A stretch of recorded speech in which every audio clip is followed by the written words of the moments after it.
We back up in this motherfucker. June 27th edition of Sports Punch. You got your Yeah, strawberry, you got your grape, yeah, you got your yeah, pineapple. Wait, yeah, pineapple, green apple. Let's go. We got all yeah, type of shit going on today. yeah. It's been a minute. It's been a while. Got that cherry, that Sorry to keep watermelon y'all, flavor. waiting. Yeah. But it's the summertime, baby. Motherfuckers got shit to do. Motherfuckers, ain't much going on sports wise aside baseball, some World Cup, but the Gotta last couple catch up weeks. though. Gotta catch up. Last couple of weeks, though, some shit been popping off. So we're Yes, gonna sir, get it into it. has. Welcome to Sports Punch.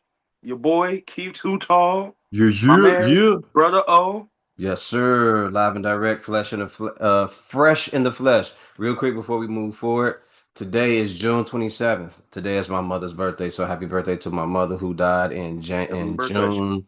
She died June 29th of 2022, 2 days after her birthday. 22. So Damn, it's so been it's 2 so weeks. yeah, it's been 4 years already, and then my father died the year after he died in 2023. But today we're gonna, of course, celebrate life for ourselves, and we're gonna celebrate the life of the loved ones that got us here, in our links to the past and our links to our history and everything. So, as we do this, and as the day goes on, we're gonna have a bowl, we're gonna smoke, we're gonna drink, we're gonna kick it. I'm gonna wash, I'm gonna do laundry, I'm gonna do everything I'm supposed to do, and then, depending on how the day goes, I might be outside for a little bit. So. Welcome to Sports Punch, ladies and gentlemen.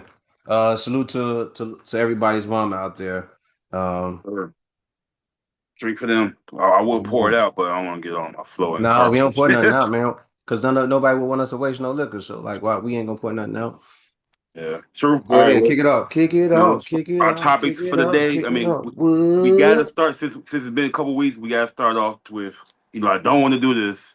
Congratulations to the New York Knickerbockers because they won a championship for the first time in 53 years since Not mad. 1973. Shout out to New York. The city y'all been deprived, thirsty, you know, waiting for something like this to happen again for the NBA wise. The mecca of basketball to win a championship. But gotta give props when Y'all props was y'all due. was acting like some dumbasses though to get it, Yeah, man. Y'all luckily, you yep. guys are very lucky to play. Not lucky, you all are blessed that the play of Jalen Brunson, OG Anunoby, and the rest of that squad was favorable for you guys to win that championship. You all are also lucky that having Coach Mike Brown was pivotal, knowing that De'Aaron Fox would either blow the game or blow the game open. And because of that, you all were able to capture your first championship. But it's a lot to say that goes into it. So I'm not just gonna blame it on that and say that that's the only reason that you guys won. But you all are very fortunate that you got great basketball players on that team who are able to come out and push the limits and get you guys to win. Because you all's behavior in the process of getting to that championship was pretty damn ugly, man. I've never been to a city when I was watching other guys and I was going to Miami or wherever we were going to watch these games live. Never seen anybody get treated like that, throwing eggs and stuff at that. Like I've been to the Cubs stadium, they boo you and they say, "Get the fuck out of here, fuck the South Side." Like they say that shit. That shit don't matter to you. It don't bother you. But when you got people throwing eggs and shit at you, that shit is appalling. And if somebody was to blow your fucking brains out or beat you half to death, you earned it. You deserved it. But salute to the Jalen Brunson, the New York basketball Knickerbockers for winning their first championship in 53 years. About as long as hip hop been around, man. Ain't that something? Yeah. When you compare to things like that, that seems to be a long time. Shit, motherfucker was just getting civil rights right around that after that around that Yeah. time. Shit. Martin Luther Yeah. King was out here, trying to get some marches on and shit, Yeah. getting his activism going. So yeah, man. Shout out to the Knicks. Jalen Brunson MVP Finals. Hell of a He performance in that last game. 45 points in the closeout win, which Mm. that actually put him up there with like Michael Jordan and a couple other players. Giannis Antetokounmpo to score 45 or more in a closeout win for a Mm-hmm. championship. Mm-hmm. And they said the little guy couldn't win one. They said the little guy can't lead the win. I keep Shout trying to out tell y'all. Becky Hammond. You might want to say sorry, but Yeah. she trying to avoid every chance she She get. said she's not gonna take back what she said because it's her opinion. That's Which is it's her her opinion. opinion. But like I said, it's not the size of the dog in the fight, it's the bite of the dog. And in this situation, Jalen Brunson had people around him that were willing to go to war. with him. He had people around him that he trusted to go to war. At any point in the time in the game, if I don't got it, one of y'all got to step up and make this thing work.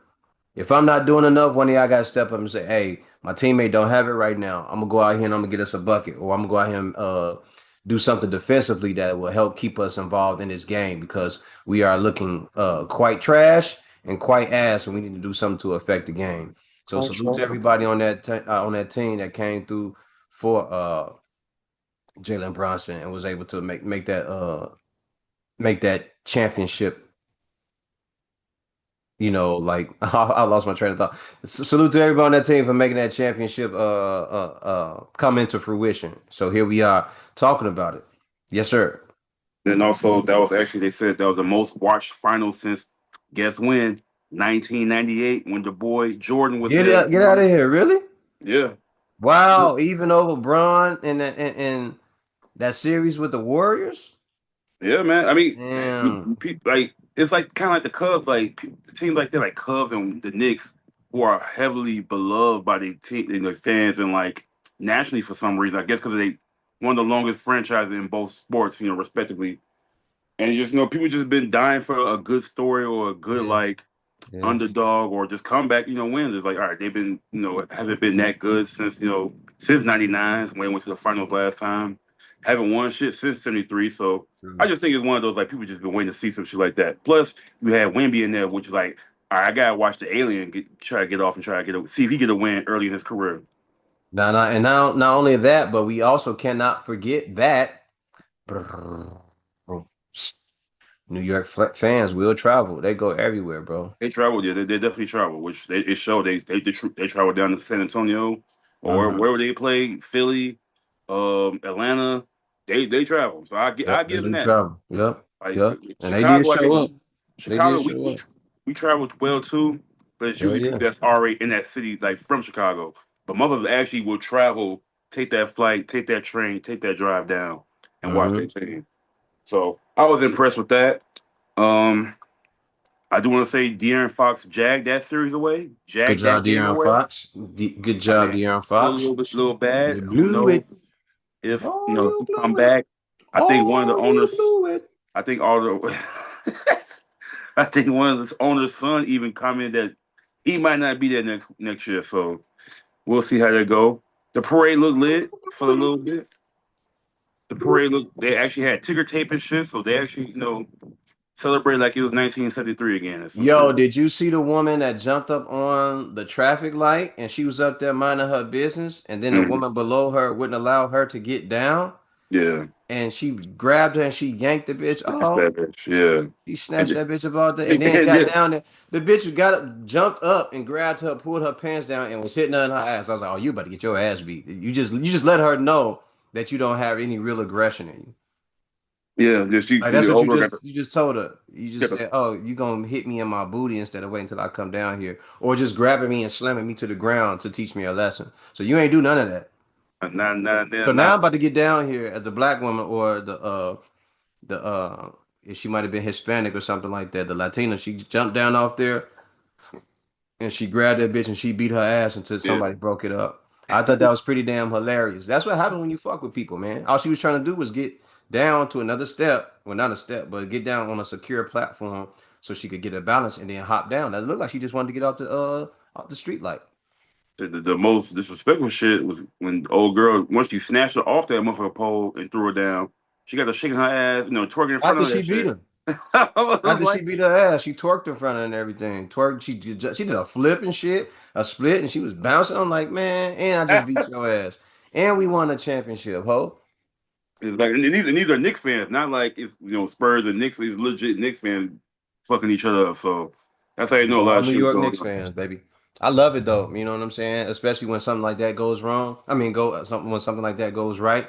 In a grand scheme of things, a championship is being proclaimed. We're all out here celebrating it, and then you have fans from the city who think they want to be privileged at any point in time, and they get a realization of no, bitch, it's just you out here by yourself acting stupid, and you touch this fat ass. Now I'm about to make you pay for it. Yeah, He did. Yep. One last thing before we move on, Hmm. I want to say this to Stephen A. Smith because he went on first take talking about the Chicago Bulls, how it's been a travesty. We're such a great city. We deserve more. Not too much of a lie. Not too much of a Look, lie. and the thing is, I'm not saying he was lying or wrong about that.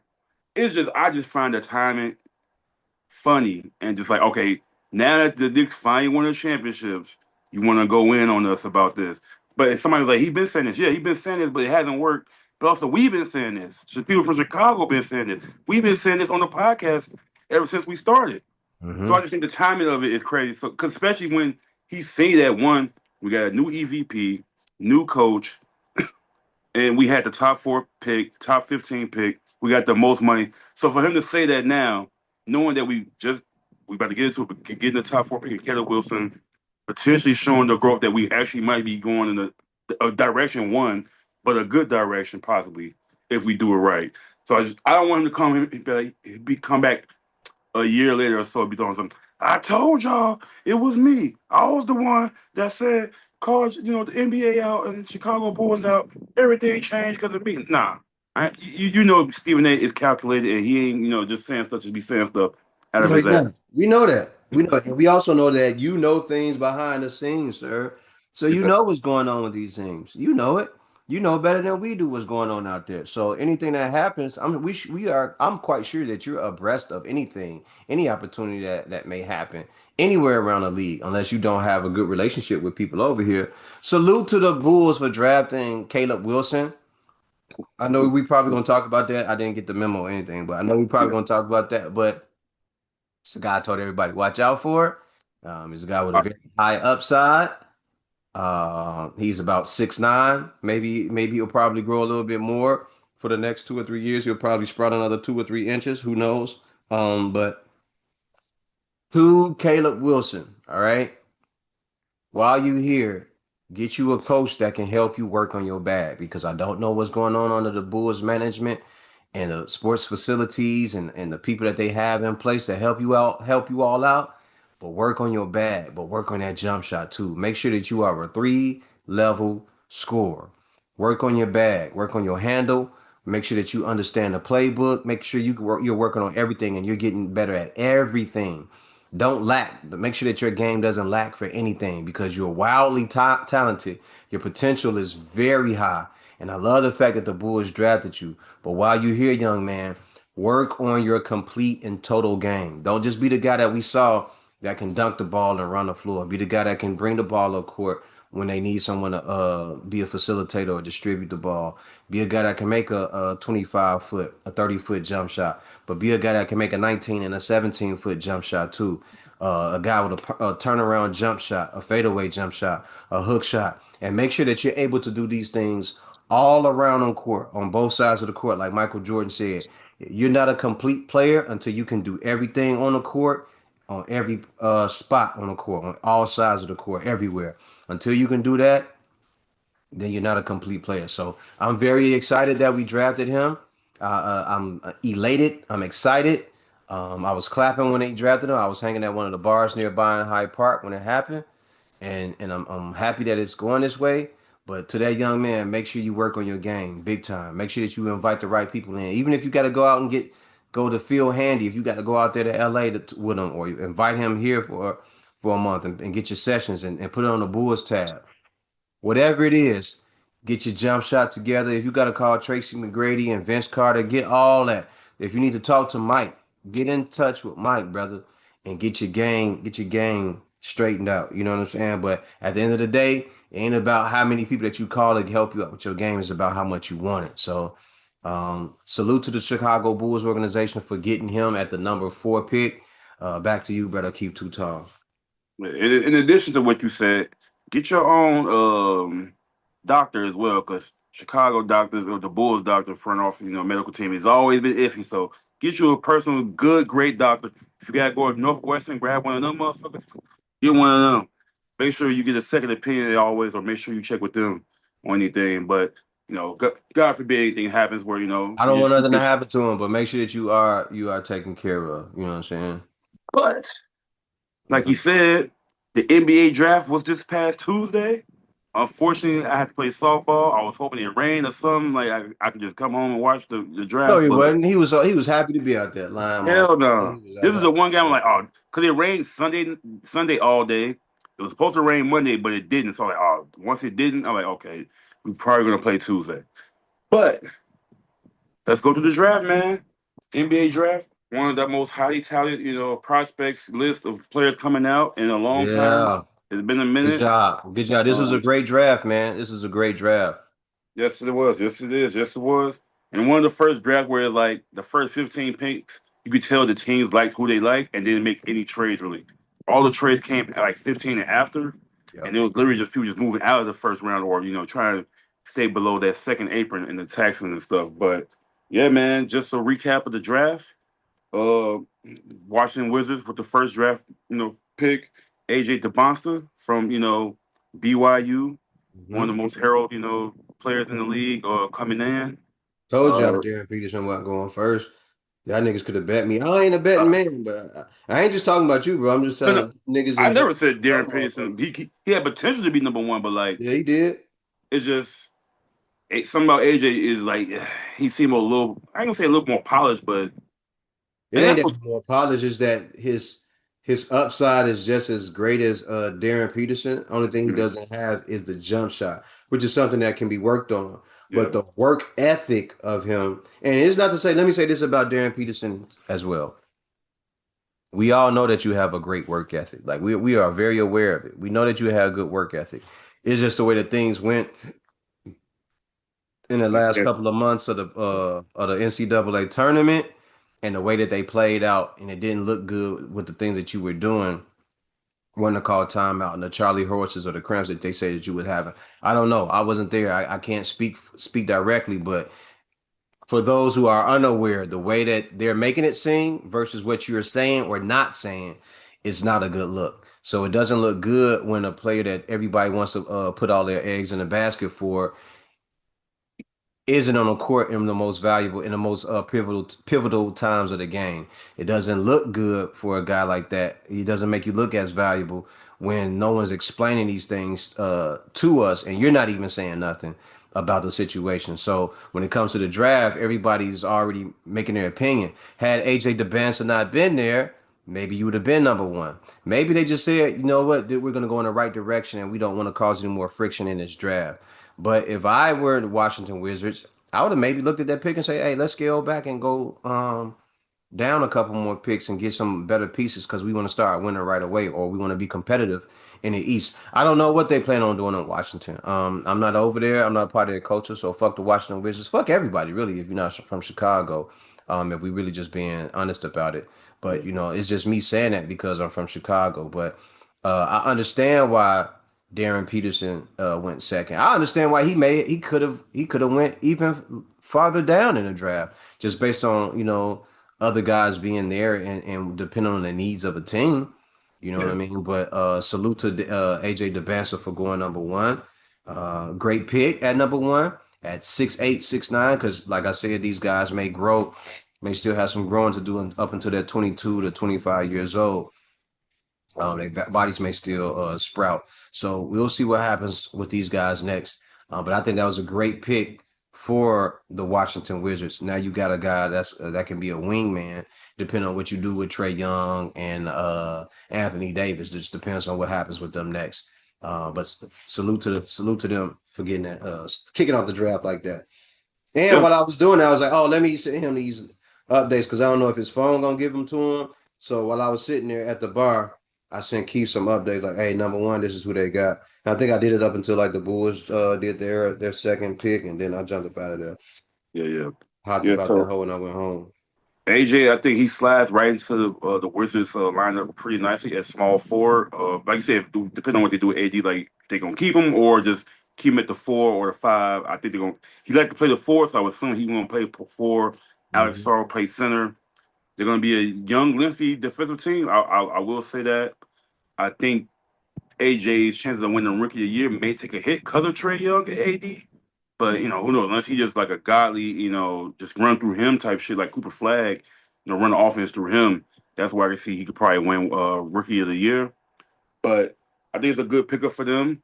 I think that's they could possibly be playoff potential. They could be top six if they really stay healthy and just They play can. team ball. I think they could be solid.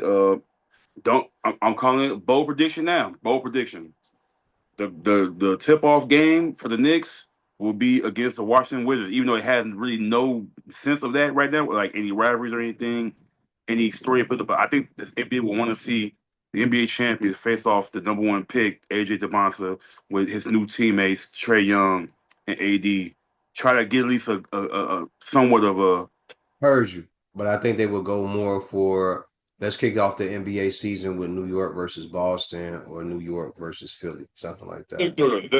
that's probably what it's going to be. But I was just saying, like, if they want to just tinker something with like trying something, like, all right, maybe let's give this team at least one shot to like show us like what can this. But like, I mean, I ain't gonna lie, because even LeBron didn't even get a national televised game to his first game. You have to watch that on like ESPN somewhere. Barely, I think he actually did he play first? Yeah, I think he did actually. It was on First ESPN. game was national, bro. It was. It was. I'm thinking I ain't had That game cable at was the against time. Sacramento. That was his first game. I was at the homie Air House, and he invited me over there, and we all were in this place. It was me, him, and all his guys, and we sitting around kicking it, having a good time, chilling out in this place.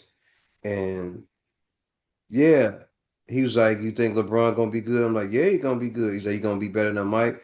I said, "No, I don't think he'll be better than Mike. I think he'll get close to it, but Mike a killer." And I said, by the end of this game or halfway through this season, we'll find out like where he is with that type of mentality. And as the season went on, he's like, "What you think?" I was like, "He gonna be good, bro." He's like, "No, they not saying he gonna be good." I was like, "It don't matter what they say, that's the highest that expect somebody else's expectations is the quickest way to defeat, man. So you can't be worried about what someone else is expecting you to do. You have to go out and perform the way that you're supposed to. But his DNA doesn't say killer mentality. His DNA is everybody involved, everybody goes with me as I go. It's not, hey, y'all do what y'all need to, and then I'm gonna go for 40 every night. So, uh, yeah. As far It as was. televised games, It was. It was. I'm LeBron, just that thinking, was a was it the televised first game. game of the season televised? But it was a Sacramento versus Cleveland, series. So it was like it had no real like story Was that build up. Sacramento? Or was that Orlando? Which one? It was It was Sacramento. Sacramento. It was It's Sacramento. Sacramento. Yeah, But that yeah. was like the Sacramento that like towards the end after C Web and them. Like it was like True, it I was. don't know if It that was a was a good diminishing. Yeah, the diminishing Sacramento return. team.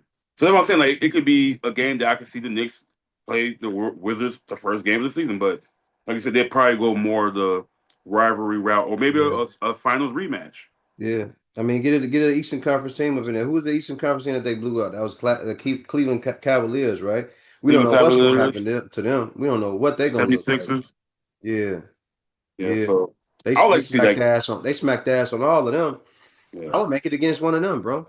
For real, And, I'd and make it another against one of them. and another reason I would do that the first game because we don't know how long AD gonna stay healthy. So just in case he get Yeah, get hurt the game again, out. Yeah, get that game uh, played ASAP. get that game You out don't the know if way. he's gonna be Let hurt. it definitely be the first week of the NBA, Get on, get tip on. off week. So like, all right, we want to see some good games, good teams, good players are going against each other. The number two pick, Utah Jazz selects Darryn Peterson from Kansas, a two guard that to me I see a lot of Anthony Edwards in him. Somebody else that I see a little bit of Kawhi. I want to say aesthetically he looked like Kawhi, like with the braids, just like kind of a little stiff, not stiff, but just like had the same mannerism, kind of go at his own pace, but can score with the best of them. You I mean, the can, only and it look it's reminiscent of Kawhi Leonard to me. okay, so I'm not crazy then, but yeah, I see a little bit of that in his game. I mean, I can see why people was literally people was trying to push for him to be number one. Like they were saying, like, is it AJ, is it Darren? But all the mock drafts leading up to it always had AJ at one, two Darren Peterson, and there's no. They were saying that he possibly didn't want to go to Utah. I understand. No, I don't think no black man really want to live in Utah like that, unless you're Karl Malone, freak body ass. Yeah, Um, you have to wait everybody so you can go out there and do what you want to do. But the only thing about being out there is that it's Mormons out there. So if you'd have fucked up and done some real terrible shit, it's a lot of different groups and And Colts that'll get on his ass while he out there. But I think he did all this freak body bullshit, somewhere, close by, like watch the Seattle or some shit like that. Ain't no Yeah. time. I don't know what you was doing, man. You a weirdo, Carl Malone. You are a weirdo. Yes, sir, you are. Big But time. I think it's a great pickup for the Jazz. Like Darryn Peterson said, he only worked out for the Washington Wizards, which I don't know if he thought that was going to make a difference because you forget who is the front office in Utah Jazz is Danny Ainge. And And Danny last, Ainge say he wants you, that's where you going. Especially if you tell him you not going there, oh, Danny Ainge gonna you make for sure sure. that you going there. You don't want to be here. What? 'Cause look at Ace Bailey. He did that shit last year. He tried to avoid going to work out for Utah. Said that he didn't want to be there. And guess what? Danny Ainge did. He's like, you know what? Oh, you don't want to be here? Now you You definitely gonna don't be want here. to be here? Oh, okay, cool. I'll make sure you get here then. But Utah, that's a great pickup. They got a nice little squad. You got Keontae George, who had a breakout year last year, and I think about his second or third year. You're gonna have Darryn Peterson right next to him. Then you still got Jaren Jackson, Laurie Marketing. You They can got a nice probably squad over there, man. nice little Jaron squad. It's Jackson not is bad. one of your veterans at this point in the league. I don't know if Jaron Jackson wants to stay in Utah, but I think it's a good pickup to have Darren Peterson. You have a legitimate shooting guard on the court at all times, and Darren Peterson, 6'4", 6'5". I think that's a good pickup or in draft pick for them. You got a legit two guard out there now. Here's the thing: will he be able to play both ways, or is he just going to be a bucket getter? He could from what I've seen, he could play some defense when he wants to. Really, it's like if he really lock in, he can. He's really great at like getting steals on like the blind side and just coming out of nowhere, taking the ball from you. So he Hmm. can play defense. I think he can be a two-way player if he really put the effort in. And I think that's the only thing about him is like, what's his mentality toward the game? Do he love the game? Will he willing to like sacrifice everything and commit to it? Yeah. Because like they were trying to make this whole thing about like how his attitude is and all that stuff, and him getting hurt all the last year. Cramps to me is not something I really worry too much about. If it was like hamstring injuries and like little nagging injuries besides that, I'd be worried. But like cramps, I feel like you can just gotta be dehydrated. You just gotta stop taking creatine or some shit like all the Gotta time, be whatever. hydrated. Yeah. Yeah. So It's I, all I about your pregame and everything. I like to pick up for them. Like to see what they. I mean, I think they just released the summer league schedule, so I think the first game will be Wizards versus Utah Jazz. So we're gonna see right away pick number one versus pick number two That's right off the cool. bat. That So ain't then that's nothing. gonna start July 9th, so which is a couple weeks away. So My looking forward birthday. to that. There we go. There we go. Number three pick, Memphis Hmm. Grizzlies. And this is where like the first two was like automatic. Like everybody knew AJ and Darren was one, two. This is where it was getting like who gonna be three, who gonna be four. But the Grizzlies picked what everybody calls a safe bet. I call it a safe bet too, but I feel like he's definitely the most pro ready Cameron Boozer from Duke, the son of Carlos Boozer. Hmm. Great pickup, I think. And I think if you put him next to Edie, it's gonna be a little adjustment period on like the stretching of the offense and the spacing and stuff. But he's just a winner in all realms. Like from high school to college, he makes impact. I think what I saw from him in Duke last year was, I mean, he can kind of do anything he want in a little bit. He can work on his jump shot, work on his free throws, get that stroke a little bit better.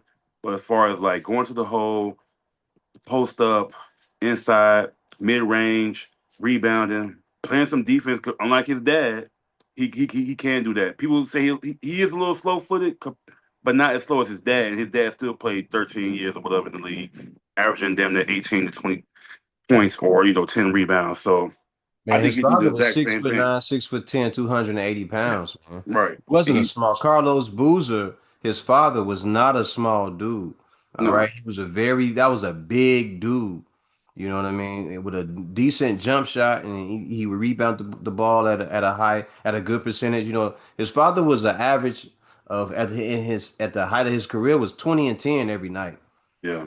You know what I'm saying? Like he was a bucket. Even though he would shoot the jump shot, I didn't like when he would hesitate sometimes. I think he should have just shot that bitch. Yeah, doing all that. Just shoot that motherfucker. They giving it to you. It was just he had a rainbow jump shot. You know what I'm saying? But they giving you the He ball. did. Shoot that bitch. Shoot it. Shoot it. Run a tab up on these hoes. Like go ahead and shoot it. But at the number three, who did he go to? Because I don't remember. Memphis Grizzlies.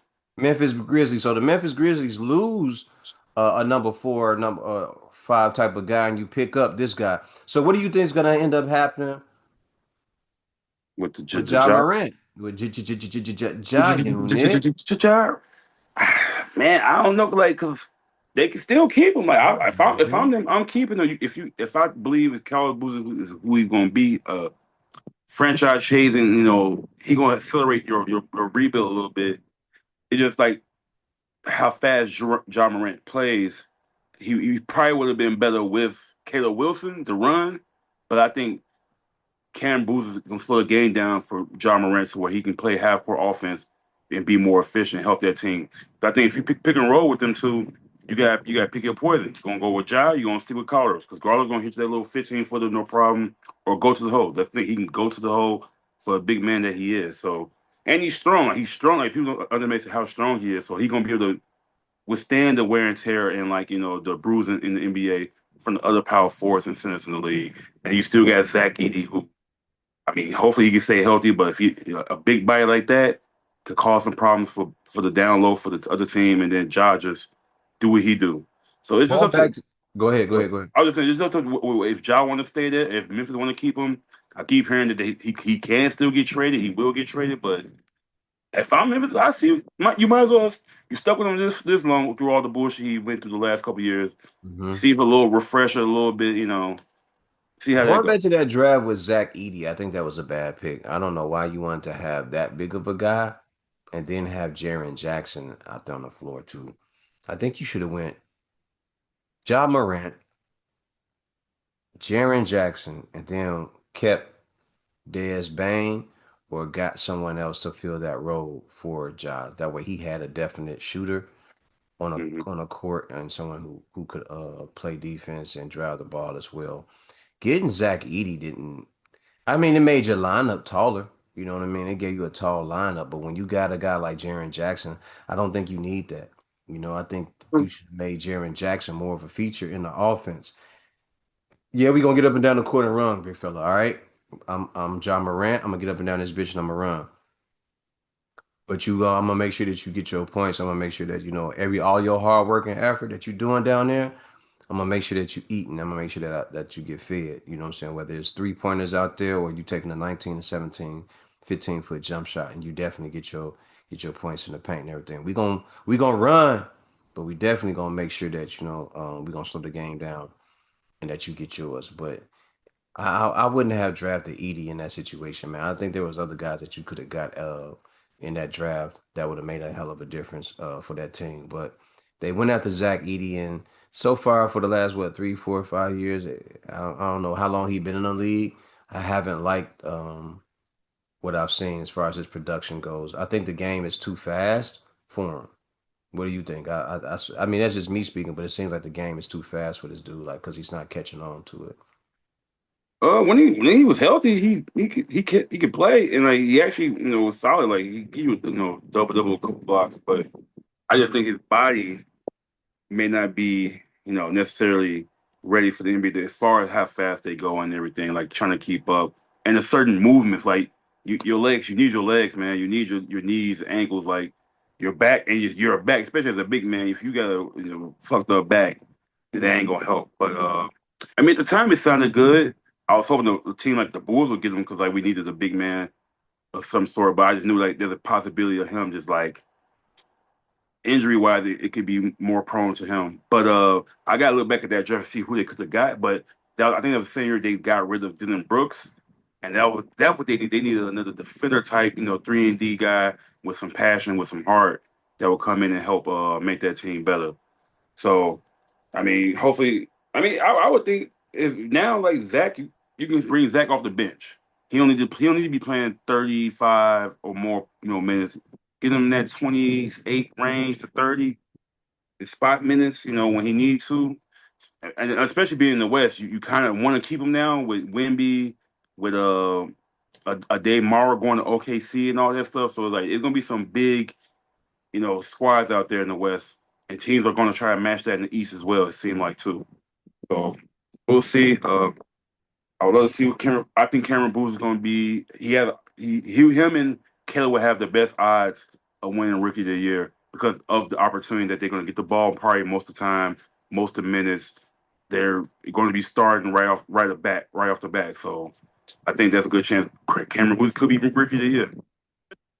Hey, and that won't be far off if Cam Boozer does get Rookie of the Year. I think he'll be one of the most consistent guys, as you've already been talking about. Cam Boozer is one of the more efficient and solid, consistent guys out there in his drive who can get you a bucket at any point in time in the game. He knows his way around the court very well. He's a like you said, he's a known winner. He's won at every level that he's been at.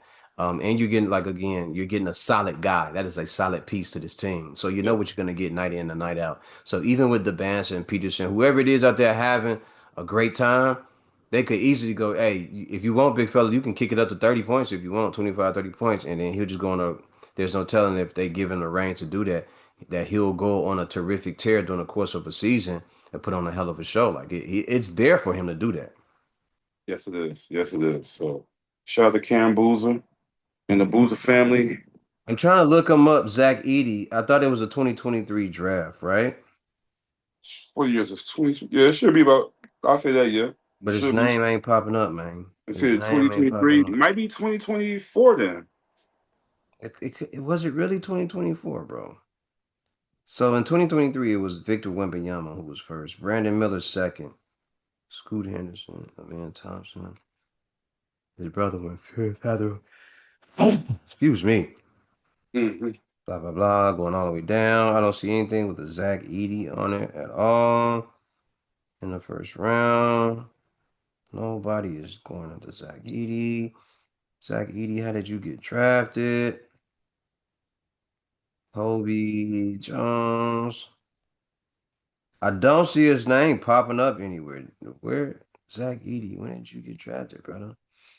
The savior that dude from Portland, Klingon, he got drafted too.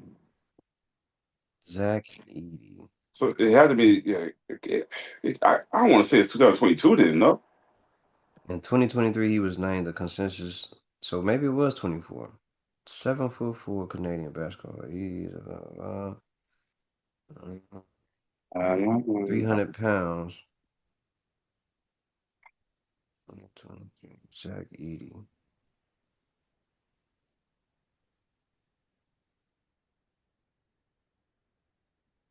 Boom, boom, boom. Let me see. 2024. I'm gonna go to 2024, bro. First round. Where are you, Zach Edey? Yep, 2024. So Yeah, 2024. So hey, Zachary Richarche from France was taken first overall. What happened to him out in the playing for the Hawks? I mean, It don't even matter. Let's yeah, make that. It don't even matter. Alex Sarr, power forward from France. Reed Shepard went third. Stephon Castle went fourth. That's a point guard for the San Antonio Spurs. So they do have a point guard. Everybody can stop this talk about them not having a point guard. They have one. His name is Stephon Castle. At 6'6", 210 pounds. He's a point guard. Maybe they're not playing him as a point guard, but or maybe he doesn't have that type of skill. Maybe he's actually just a shooting guard, bro. I think this But it probably just seemed like have the year problem. prior, like his rookie year, like he seemed like he was doing that role very well. And I would like to think he did it decently because he was over there. Wasn't Chris Paul over there with him trying to show him? No? Uh, Okay, maybe not. I think that was just right before they got him. Because I mean, the thing like Stefan is like, yeah, I think in college he was a solid point guard probably for them, but like it showed in the playoffs, like when you put the ball in his hands that he can cause it over, turn it over, and if you suffocate enough, he can probably get a little impatient. But playing a two guard, it seemed like he was pretty good, like solid, off the ball and move around, and then when he needed to, go to the hole or make his own shot, he did. But I mean, so what number did Zach E get picked? Like number 9 or something like that, 10? Mm-hmm. Mm-hmm. So who after that do you see on that after that they drafted him? Who else do you think would have came in and made a benefactor or helped Memphis Grizzlies at the time So after he Rodney got drafted? Cunningham went 8. Zach Edey went 9. Cody Williams went 10. Matthias Buzelis went 11th. Nikola Topic went 12. Devin Carter. Man, this draft just looks ass. I mean, I ain't trying to say nothing about these players, but this shit look bootylicious, bro. Yep. Like, who the fuck are these guys, man? Like, this is terrible. If you see it, have you looked at this draft? Not recently, but I do remember when it happened. Like I was surprised that we was looked up on getting Miles Buzell, who actually ended up being decent, solid. But like after that, I want to say maybe it was one of the person that might have been worth picking up. But if you keep listening off, I'll probably be like, there you go. But the people you named, Okay, okay, I'm gonna go back then. So at 13, Devin Carter, 14, Bub Carrington, nope, don't even know who the fuck that is. number 15, Kalel Ware. They That named this nigga after Superman. yeah, legit. I mean, yeah, he just got traded to Milwaukee, so his potential. Derek McCain at number 16. He was solid for the Sixers before he got hurt, and then Okay. literally, but that was his rookie year that he was solid that first half, and then got hurt, and then that was it. My motherfucking guy that ain't getting no tick out there in the Lakers land. I don't Dalton, know what the fuck they doing with my guy out there. But y'all need to start putting some respect on my boy's name, man. Dalton Connect at number 17 for the Los Angeles Lakers. maybe dude not as cold as we think he is. Dalton Connect? Yeah, I think he is. I mean, he got to get an opportunity to show it, but like maybe he's just not. he- At first, all right. Once they failed to trade with him and Horton, it's like okay, all right, he's just gonna be on. I understand like if he was like on some, I'm not fucking with y'all the rest of the season. Give me up out of here. But then last year when you saw they wasn't moving, now is where you gotta be like, all right, let me show them like not them, but like the rest of the league, like all right, I can play, I could do something. But he just You wasn't getting got the minutes for some reason. you got to get the minutes to go out there and play though, bro. You got to get the minutes. And if he's so trash, why don't they just let him go right now since the off season? They can't. They fucked up that trade, and now he got to stay there.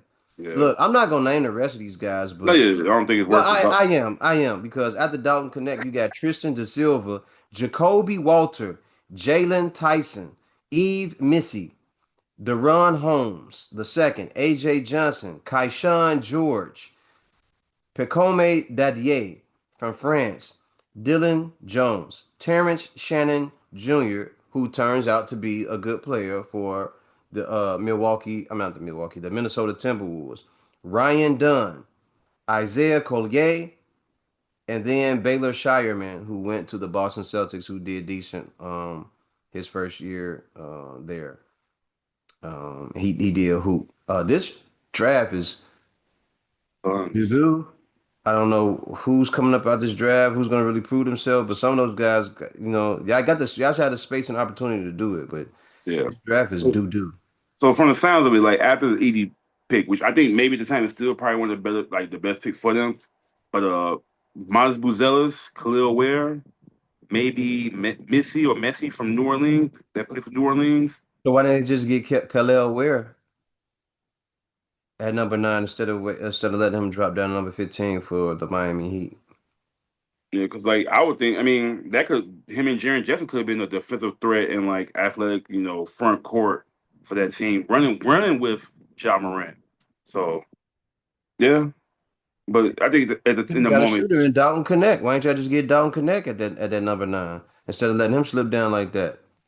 yeah, Well, it's y'all team, man. Y'all playing around with the numbers and everything that y'all doing. Y'all looking for guys that are exciting, whatever, to just fill spots and shit like that.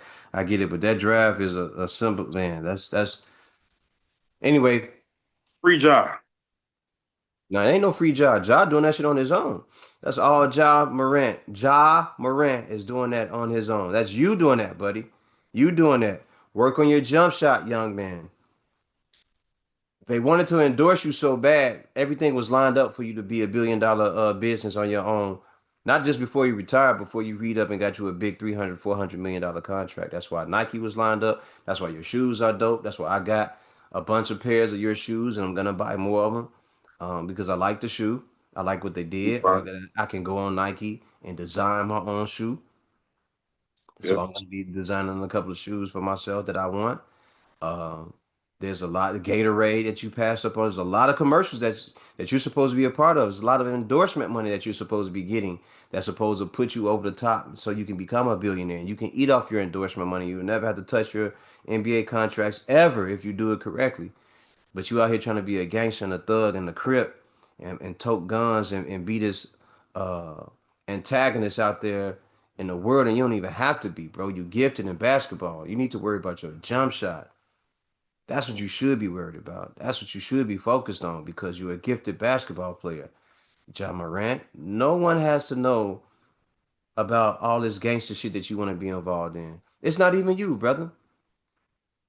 If you so much of a gangster, you wouldn't even have time to play basketball like that. And if you were a gangster, you would make a determination in your head that, hey, I'm about to get more money doing this than I ever could selling dope. And all they're gonna do is play me to play basketball. Maybe I should just switch over to that and just mind my business on the court and to look out for my community and my neighborhood and my family and friends, and then we good from there. If you was a real gangster, if you was really thinking like that on some gangster shit, that's how you would look at it. That's how you would really look at it. But I don't know too much about what I'm talking about, man. It be something wrong. It don't be clicking with these young guys about where they supposed to be and what they supposed to be doing when they put this basketball in their hand. But if I was you, John Morant, I would clean this shit up. I would clean it up ASAP to make sure that motherfuckers know that yo, I'm serious. I'm back on my business. I'm back on this real. I'm on this good bullshit. I'm on this NBA bullshit because you can easily get slept under the rug with the way these point guards are coming out of the league, coming to the league right now. You can easily get swept out the way. They can easily slip someone else in there to take your spot, bro. Like everybody, it's only 450 spots. It ain't like it's 30,000, 450,000. And I like it's 4,500. These spots are, it's only 450 spots in the league. You can easily be moved out of here. And you Yeah, know that. Tighten up, my nigga. Like, let's see you ball out. I want to see you ball the fuck out. Like, I want to see you get everything that you earn, bro. And we not seeing that from you. So, yeah, man. He was one of the funnest players I watched the last few years, and he made me watch Memphis Grizzly games. So it's like, man, you bringing excitement to the game that I ain't seen in a while from some players. So, that's man, a if you just get fact. your head on right, T Morant, act like a father and start trying to be his goddamn best friend or brother or some shit. Hell yeah. Stop all this bullshit, this weak ass gangster shit. Y'all gangsters and shit. Man, y'all niggas ain't no gangsters. Y'all black men. You're the father of a son who plays professional basketball for an NBA team. You were once a college player that played. So all this gangster shit, man, y'all need to, hey, turn that music off, son. You got to go to the gym. Hey, be his father. Just step up, man. I ain't saying that you're not being his father, but in this situation, tell him to go get that bag, man. Fuck all this bullshit. Hey, he can be the first billionaire in the family. Why y'all He not? can, Why y'all not let him do it? he can literally change generations of y'all family's lives if he just lock in these next 5 to 10 years and get the collective bag. And he'll still be young enough to still be like, all right, I can get some other things off and all that, but you ain't gotta put everything on camera, my dog. Just be you. You ain't got No. to. But you gotta stop doing little stuff like if a kid play you in a 1-on-one and you throw the ball at him or try to fight him, they try to sue him for that, but obviously it was self defense or just the kid was on some bullshit. Just little stuff like that. It's like you just gotta stop adding that to your load and just.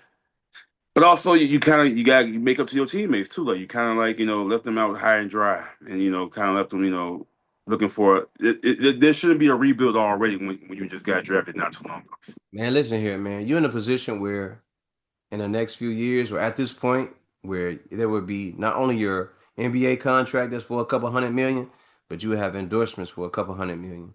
That you You can can live off of. literally tell, man, for the rest of your life and your family's life, you could basically tell them, hey, with all this endorsement money, we're gonna go back to where we from and we're gonna buy up a bunch of the land in the area and we're gonna open up stores and we're gonna open up farms and we're gonna do all this shit that can generate an ecosystem for us so we don't have to go too far. You can literally do that if you want to, young man, but you got to be on your business and you got to get off that bullshit and you got to put the proper people in place around you. There are enough people. I ain't saying you got to grab the NBA people. There are enough people in the black community, period, that you can talk to and you can set this type of shit. You ain't got to use nobody from the NBA. You can talk to whoever you want to outside of the NBA and get all this stuff set up so that you can make sure that you have everything that your community doesn't. And that will make you even more successful on a personal level by making sure that you took care of your community. I know this sounds like far-fetched to people. I know I'm talking some crazy wild shit to people sometimes because everybody says let's get their bag and say fuck the community, and I get that. I know that's what they try to tell you how to do, or they tell you the NBA gives back, the NBA cares, and they take you around the little areas where they want you to. But y'all know where the fuck y'all from. Y'all know what the slums look like. That's what y'all should be taking care of. That's what y'all should be getting involved in. But that's a I don't want to go too far, but Ja Morant, get that shit together, boy. You a grown ass man out here hooping. Get that jump shot together, man. Call up Chris Paul. Learn these offensive sets in and out. Call up these guys, man, that can tell you how to run an offense. Call up Isaiah Thomas. Get a conversation going with Russell Westbrook and all the rest of these guys.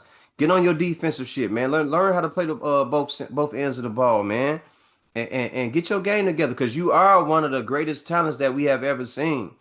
And like Tutal said, you're the reason why we tune into the Memphis games. But brother, if you're not gonna be out there hooping and your game is gonna be based on bullshit and running up and down the court talking about guns or whatever, hanging with the wrong people, bro, you are not in high school no more. You are not trying to earn a reputation for being a thug. You are a grown man. Let's stick to that, brother. You are a basketball player. It's a parade inside my city, yeah. That's shit we miss, man. And get back on that shit. Just get back to the hooping, man. But fuck all that other stuff. The most important pick of the draft, number Come on, 4, talk about that number four. Talk about that solid four pick in the Chicago Bulls. drizzle. Excuse me. Last time we had the number 4 pick, man, we got PTSD. We like, man, last time we had number 4 pick, we picked some dude named Patrick Cornball Williams. No, stop. Patrick Williams I'm gonna from call him a cornball, but nah, but I ain't too far from agreeing though. Ah, it's just we was traumatized after that pick that which set us back 5 to 10 years. So with this pick, 2026, we selected Caleb Wilson from North Carolina, small forwards, power forward, yeah. who a lot of people said had the potential to actually be the best player in this draft if he goes off the ceiling that we hope he skyrocket into. But man, I'm cool with the pick, great with the pick, happy with the pick. I said let the board fall to us.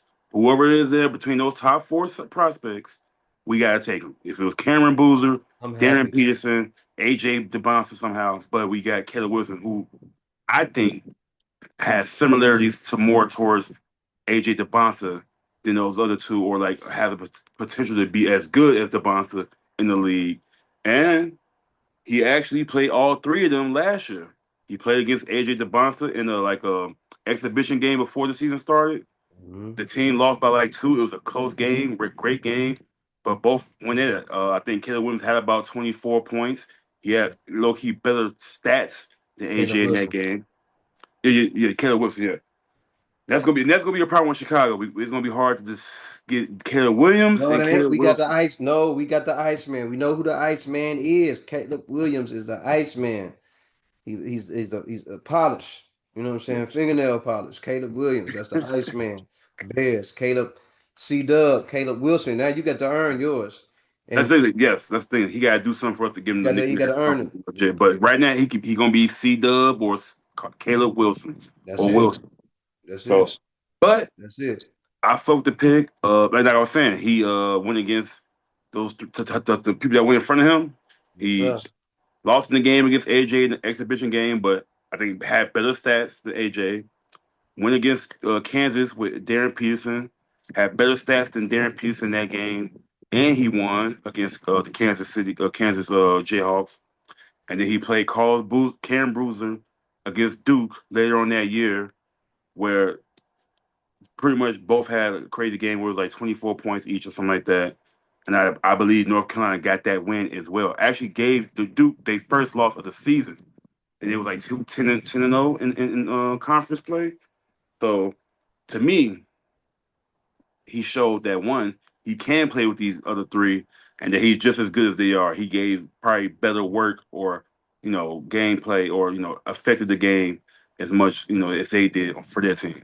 I don't know if you were ever watching him, but I was watching him and I was telling you guys like, yo, I think the freshman from North Carolina is special, man. He's long, athletic, and he makes these guys look small. I think it's going to be an adjustment for him this first couple years because he's gonna have to get stronger, right? He's gonna have to. All of those guys gonna have to adjust to the game. But I think once he does make the adjustment to the game, bro, if you look at what you're seeing, does he not remind you of Tracy McGrady? Yeah, that's what they say AJ DeBonta do, but that's how close I feel like they are to each other. So where I can Okay. see shades of Tracy McGrady in him as well, Okay. for sure. But I agree that he do need to get stronger. Mm-hmm. Obviously, with the hand situation he had last year, Yeah, he and I broke think his hand. also like a finger or a thumb situation, wrist or whatever. Like just get stronger in that area. He is. He is athletically freakish and like he got a good sense of the game. It's just he do got to hone in just a couple things, slow down just a little bit, Yeah. and just actually just pretty much I'll just say just lock in and just try to like You know who else he reminds me work on of? your weaknesses. Cool. He also reminds me of Kevin Durant. Mm. Not as fluid with the jump shot, but like his motions, the way he pivots and the way he makes his steps and everything, it reminds me of Kevin Durant. But I like the fluidity to his game. I want to see him get more fluidity to his game. But there's a lot for him to develop. In his first season, he may not have it all. He may get it as he goes along. But man, Caleb Wilson, again, I'm gonna say it to you, brother. Go and get yourself a trainer. Go hire you a trainer that's not from the Bulls organization. Get somebody that's gonna work on your hand, work on your defense, work on every aspect of your game, so you have an all-around game, and you become greater at these things, and it becomes less of a thing that they have to worry about, or you have to worry about when you're on the court. And when they spot that, they'll understand like, hey, this is a guy that's a two-way player. We need another two-way player out there with him, and he needs to get a point guard and everything like that. I think the Bulls made a great pick at that. I didn't know if Caleb Wilson was going to actually be there at number 4, but I was hoping he was. I was hoping there would be a Debansa and an A Cuff and Darryn Peterson that would go before him, and then he would fall right there to us. But we'll see because I'm not one of those guys that get caught up in what teams do, especially the Chicago Bears. I don't get caught up in them making draft picks and then, oh my God, they bought this really great guy. I don't do that because he still got to put the work in. So I'm very happy that they got Caleb Wilson. Caleb Wilson, develop your game. Make sure that you come in tip top shape, tip top condition. And we'll see what happens from there. But I'm definitely not falling for this. We drafted this guy and everything's gonna work out and he's the savior. It don't work that way. Y'all still got to play motherfucking ball. Back to Yeah. you, Tupac. And plus, we got legends from Chicago. So talk to Derrick Rose, talk to Isaiah Thomas, talk to, so you can talk to Kevin Garnett to a certain extent, like people who they're comparing you to in a way. Uh, Talk to Dwayne Wade, talk to, everybody from Chicago that's been in the league and know what it takes to stay in the league and be a constant professional and just know how to navigate as well throughout the city. So Okay. look into those people. You got some people that I'm sure is going to look out for you and just, just put that work in, man. If you come in and put that work in, you and Modest, Giddy, and Nick Claxton could be the Chicago Lob City, version of, LA, Clippers version. Lob City 2.0, real talk. Young and fast. And I'm just glad we got that direction to go. But the rest of this draft, I'm gonna name off some names. You can input. Name them all, because that draft was, after a while it started to fall off. Yeah, yeah. So Los Angeles Clippers end up getting Keegan Wagler from University of Illinois. Uh, Mhm. I think he'd be a good fit next to Darius Garland. Darius Garland more of a downhill driver, passing point guard, can score when he wants to. But to have a guy like Keegan Wagler who can shoot the lights out of the ball from deep and mid range, get his own shot, make his own plays, and they keep comparing him like they kind of say he like a Tyrese Halliburton, which Mm. watching how he play, it's definitely like a Tyrese Halliburton the way he moves. That He's ain't a bad thing. irky jerky, but a better jump shot. So that's the thing. He got a better jump shot, than Halliburton. So Okay. I can see that. I thought maybe he's a little young or like light in the ass for that team, but him and Kawhi and Darius Garland, that's a nice little motion right there. Before you move on, do you think that Kawhi Leonard ends up staying? Oh yeah, I think he give them one more year. He gonna give him one more year to try to work with Darius Garland and the rest of his team, and then that's depending on how it go. Because they fought back last year. Like even though they started off terribly in the first half, they fought back so they almost had a chance to be in the playoffs, or they wasn't a play in, but it just fell short. So I think give one more year. And I mean, you where you want to be? You want to be in L.A. Come on now, unless somehow, which I can see some bullshit happening now, where L.A. Lakers sneak in, try to trade him for him, or shit, send LeBron there or something. Because like I'm sure LeBron will want to stay in L.A. unless he going to Cleveland, but. And I don't think New York need him no more, but I can see New York trying to, pull some strings too to try to bring him to New York. So, but we'll get into more of that with LeBron and his free agency soon. King Walker, the Clippers. I like that pick. I thought they would have went Darius Acuff, but actually I like where Darius Acuff ended up going. New York, New Jersey, no, Brooklyn Nets signed Mikal Brown Jr. from Louisville. Look like a scoring guard type of guy. Don't know too much about him, but I feel like they could have got Darius Acuff. They could have got someone else. I think there's a few of the players that could have helped them, you know, beat up better teams. But they did, end up trading, for Julius Randle from Minnesota Timberwolves. So Told y'all, man, that dude, he did not fit. He don't fit in Minnesota, bro. He do. Julius Randle is a good guy. He can definitely get up to 20 points and 10 rebounds. He can definitely a double double. The brother's a walking double double at any point, but he hasn't found the correct system to allow him to be that. And with him being on the Minnesota Timberwolves, what happens is the ball goes into him and he becomes an abyss. But it's not always productive when he does it. You understand what I'm saying? He gets a rumble. He's a bull in a china shop. So once he gets the ball, he needs someone should have told him he has to be able to make his move and go immediately. And that's not what he does. He sits there, he moves, he jab steps, he does all that, and then he starts to making his move, and then he gets caught up in traffic because the shot clock gets to winding down, and everybody go well, not everybody, but people start crashing the boards. So we need a guy that can take the ball and make a move as soon as we give it to him. And he's going to either put up a good shot and we're not worried about it, or we know he's going to crash glass and he's going to be a bully. But the part about that saying, okay, we had that. That's what he was there for. Yeah, but you got fucking Rudy Gobert there too. yeah, And there's true. nothing wrong with having twin towers because when they can make that work, they can make that work. But when you got a guy like uh Gobert who's not offensively talented and he looks fluky and uncoordinated out there, it doesn't look like it's well put together. Both of them are clogging up the lane. You know what I Yeah, mean? If it was me at 7'2", 7'3", I'd be moving all these motherfuckers out the way, grabbing everything and kicking it back out, which is what Rudy is good for. But when you got Julius Randle drawing his man into it and people stepping on him and all the fouls and everything is happening, it doesn't look as good. So um, Julius Randle also disappeared in the playoffs. So because of that, man, I told y'all when we did the episode with Lou, when we did countless other episodes, I said, man, it's not good to have a guy like that on the team. And it's not because he can't play, it's just because you got too many guys in the way when you're trying to make something happen. And when you got a guy like that, like Julius Randle, he needs to be somewhere else where he can be effective. And maybe Brooklyn Nets is a better fit for him. They need to just get him a point guard and some guys that can shoot around him. But um, I'm glad a trade was made. Salute to them for signing Ayo back, but whatever, man. Whatever. yeah. Uh, Darius Acuff goes to the Sacramento Kings. I actually like that for him in a Point way. guard is definitely needed over there. I don't know if Sabonis is gonna stay, but that's a good pickup. Go ahead. Yeah, I think they need to make some decisions on DeMar DeRozan and Sabonis, maybe Zach LaVine too, but like one of those gotta go. One of those gotta go, and you make your team, get some access or something to make your team better, more balanced.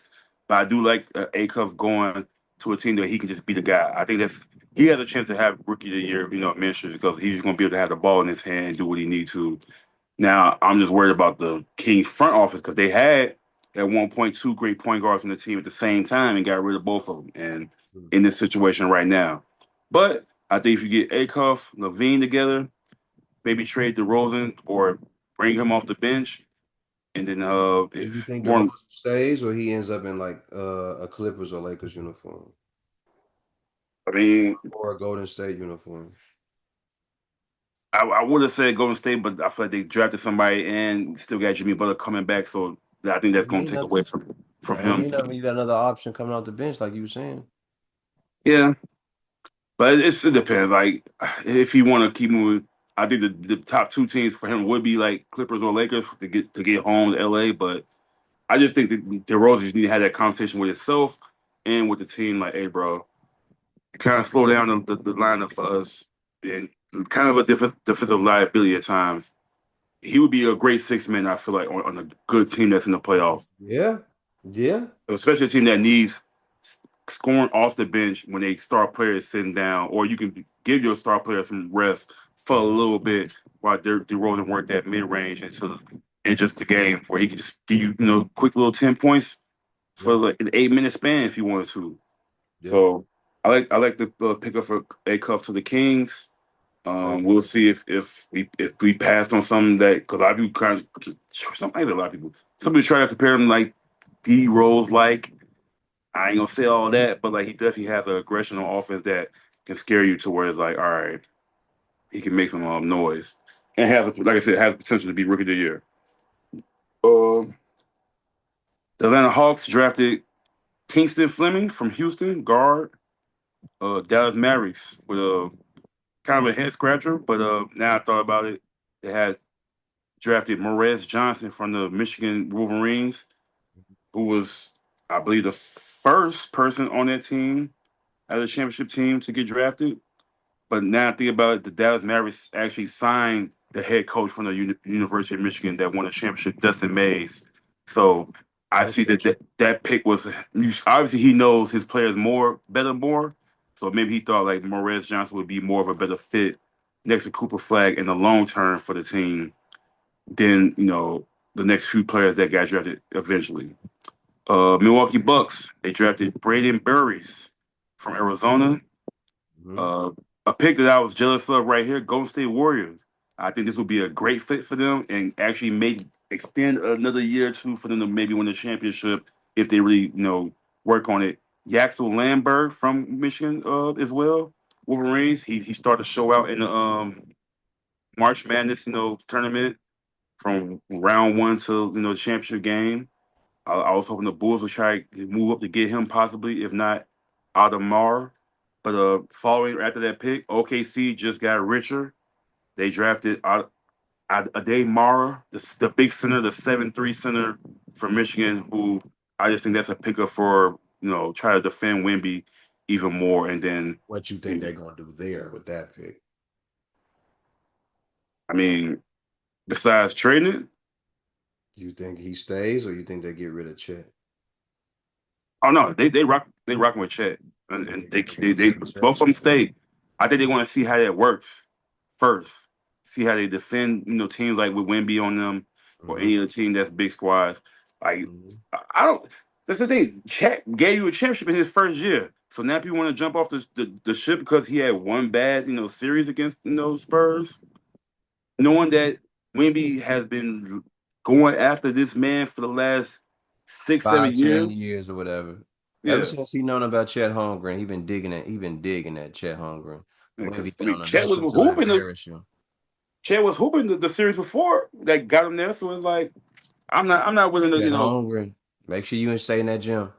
Chet Holmgren, get stronger make sure you stay in that gym. It ain't just about working on your jump shot. It's the off season. Make sure you get strong, homie. And even though it mentally don't look and like, physically. yeah, mentally and physically, and even though it don't look like your body structure will allow muscle, brother, you better pack on some muscle. You better get some creatine. There's a lot of protein in that body. You better be eating as much plants. If you don't want to go to the creatine route, you better eat spinach, broccoli, kale, and everything else in the world to fill your body up the way that elephants and apes and gorillas do. You better be doped up on plant food. I'm dead serious, bro, because this is a situation now where you come back into the next season and Wimby gonna look at you and go like, yo, you ain't even improved nothing. Like you see me? And Wimby may go out here and get bigger. Hmm.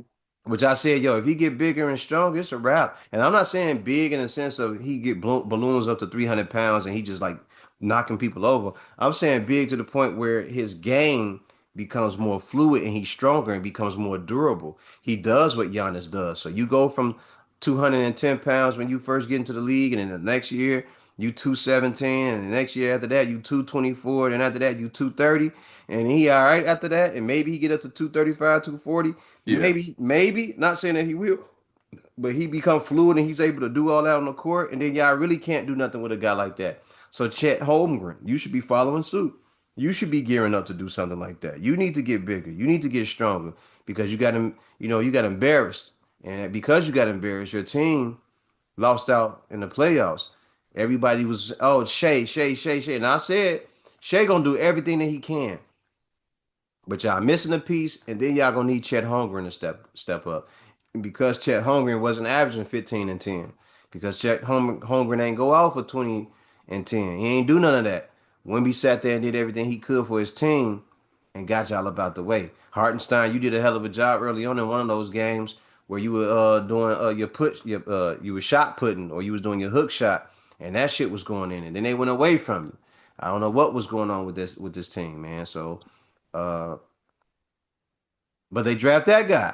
So now we see now which wait, where y'all going? Are y'all saying y'all need another body to contain Wemby? Because if y'all do, y'all could have went in free agency. So I don't. Somebody ain't gonna be there, man. Somebody ain't gonna be there. That's just me thinking, but somebody ain't gonna be there. You don't waste a draft pick doing that. You up to something. It's, I think this Damar could be in a situation like a Zach Edey though. Like I think it's one of those like we're gonna use him sparingly in the first year, like to try to like ease him in. He a big body dude that he could possibly have injuries down the line. So I don't think you can give away Chet right now.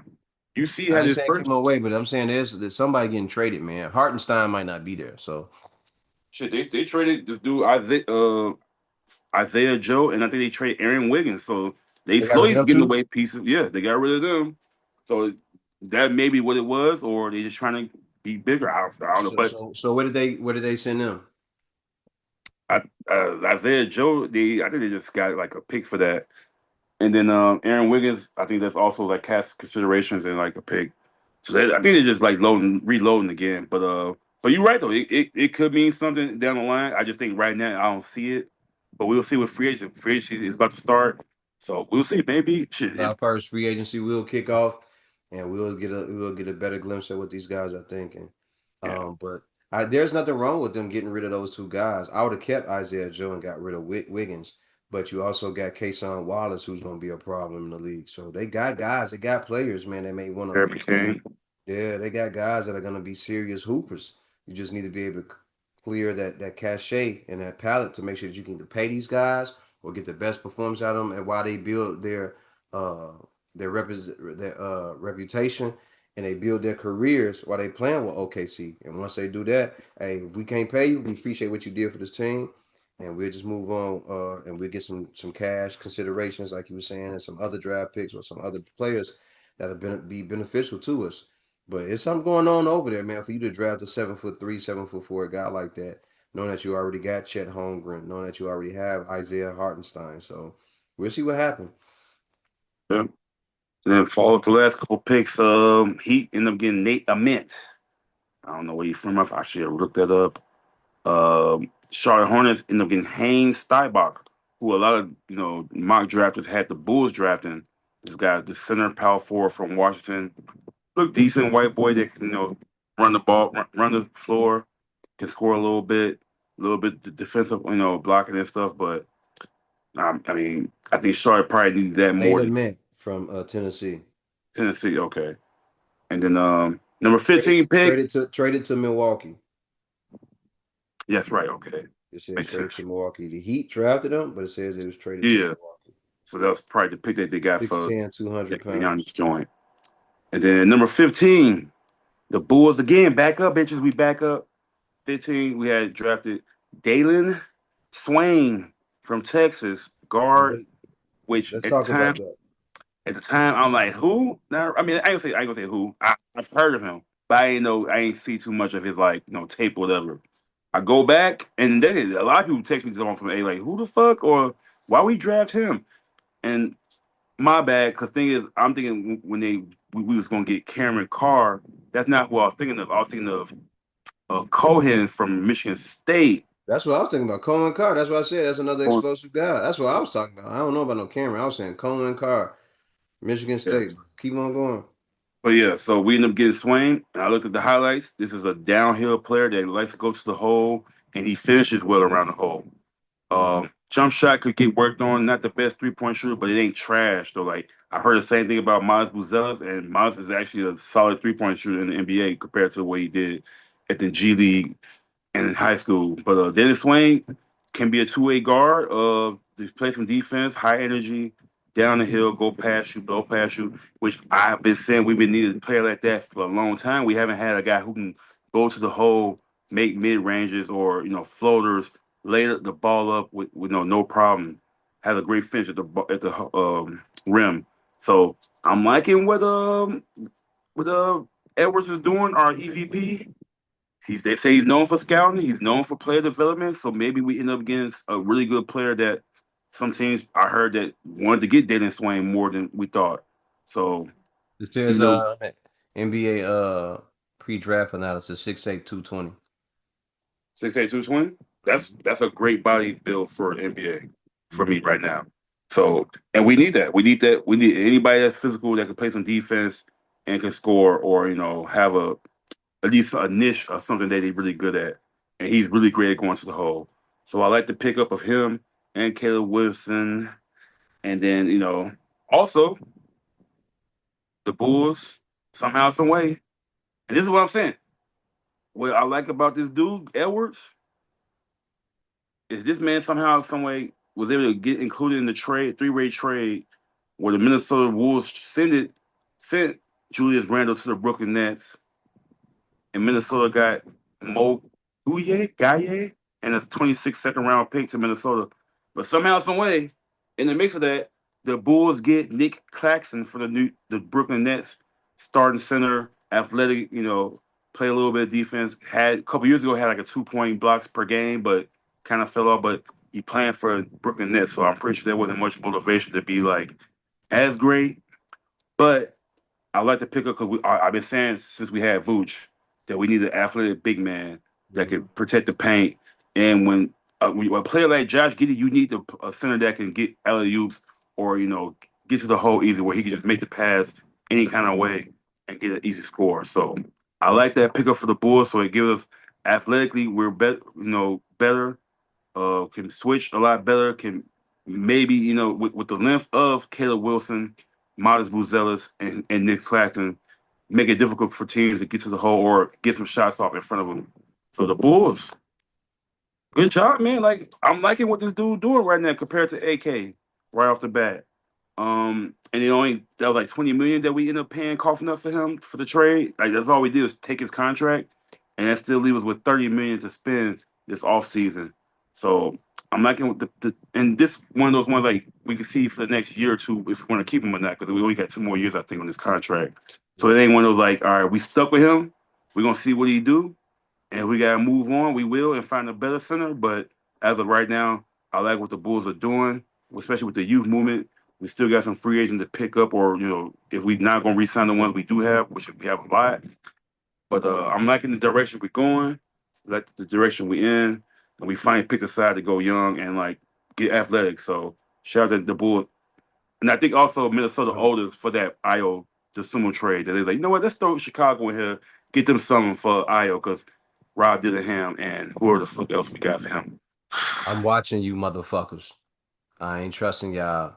Um, I know it's a new guy, but I definitely saw John Paxson in that war room when they was making the trades. I saw him in there.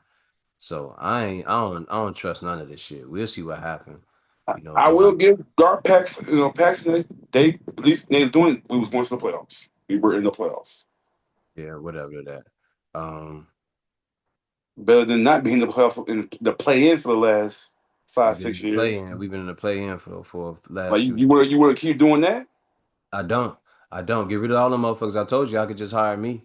Hire me in two talk. We get up in there and hey, just show me the financials, show me what I can and can't do, and I'll make the shit work. Cause I'm a pretty good um uh analysis when it comes to talent. Like I know what I'm looking at. I know certain things about what I'm paying attention to, trying to win and make things happen. Them guys are like if y'all just trying to keep people filing to the stands. That anybody can do that. Anybody can do that all day. All you gotta do is get the right amount of guys on a team. That's nothing. But we talking about trying to win and be like the number 3, 4, 5 seed in the Eastern Conference and then win a championship. It take a little bit more than that. Y'all got to spend. Like it's a lot of shit that gotta come with it. You gotta have guys that really want to do it. So man, I know how to do that. But y'all go ahead and keep hiring them motherfuckers. I'm watching. I look, Caleb Wilson. I'm watching you. I'm watching the Bulls. Iceman, Caleb Williams, 1-8. I'm watching you now. So it's still a Rams thing for me because of that blue and gold, goddamn. I can't he got on blue and gold in his motherfucking shirt. But it is what it is, man. And until it's not, I'm gonna keep on rocking the way I'm rocking. So uh fuck all y'all. That's all I got. But also, big trades happened during the the trade deadline, or not trade deadline, the draft weekend, the draft Yeah, week or whatever. yeah. Talk about it. Big trade. The Milwaukee Bucks trade their franchise, their The championship player, cornerstone, the cornerstone, cornerstone of Giannis the franchise. Antetokounmpo, and Bobby Portis to Yeah, the Miami Heat yeah. for Tyler Hero, Khalil Ware, Jaime Jaquez, Jaime Hockey. the 26th first round, the number 13 pick this year, 2031 first round pick, 2033 first round pick, a 2030 pick swap, three second round picks for the 29, 2032, 2033, and Kasparis Jakunis, a point guard from Illinois a couple years ago. Um, Maybe Miami gave up. No, not gave up. Yeah, look like they gave up. Gave up a lot, but for Giannis, who can just change your, trajectory of your, franchise like that. Now I'm worried I don't about know who guard any of play. these niggas that they gave away. But anyway, keep going. So they gave a lot, but I'm worried about the guard play. I mean, then this is where I think maybe Ja could be included at some point with Miami Heat. Mm. That if he gets sent there, where just imagine Ja, Giannis, and Bam on the team. A lot of people not giving Bam and Giannis on the same team a lot of credit or like hope to like them being good, It's which just I can because see you're looking why. at it, you saying Bam and Giannis because they don't have nothing else. Like you going Bam and Giannis. Bam has been a model of consistency throughout his tenure in the league. But it's not like he going out and he giving you 25 and 10 every game. Even though, like I said before, I think he can. I think more of this offense should have been run through Bam, and they didn't do that because that's not how Eric Spoelstra built this team. They could have done that. They could have got 25 and 10 out of Bam. They didn't do that. You know what I mean? Bam could have been that damn guy. He could have been Yeah, an offensive guy and a defensive guy on both sides of the ball. It's a situation where they could have made that work for them by using Bam on the offensive side and defensive side. They didn't do that. So now when you holler it out, you go Bam Adebayo and Giannis Antetokounmpo. What? What is that? Because there's nothing else there. Like we know who Giannis is and we know what he's gonna do, but then you go Bam. Bam don't really do nothing. He don't move the needle.